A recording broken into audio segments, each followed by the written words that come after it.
প্রিয় দর্শক, আমার একটা পেজ আছে, বাপ্পি ফুড অ্যান্ড ট্রাভেলিংস, সাথে আমার গাড়ি। এই পেজটা একটু সাপোর্ট করবেন, ফলো দিবেন, লাইক করবেন ইনশাল্লাহ।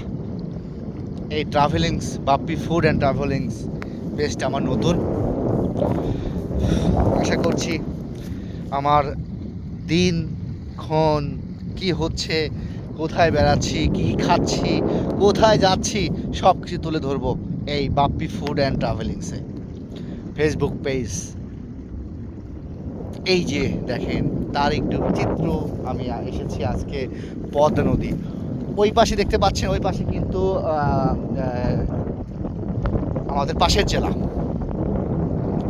কুষ্টিয়া জেলা, ভেড়ামারা, কুষ্টিয়া, আর এই পাশে পাবনা। একদম সীমান্তে আমি দাঁড়িয়ে আছি, আমার পাশে কেউ নেই, ধুধুমের মরুভূমি। এমনই চিত্রগুলো কিন্তু আপনারা পাবেন বাপ্পি ফুড অ্যান্ড ট্রাভেলিংসে। সবাই পেজটি, ফেসবুক পেজটি একটু ফলো দিয়ে সাথে থাকবেন। ধন্যবাদ।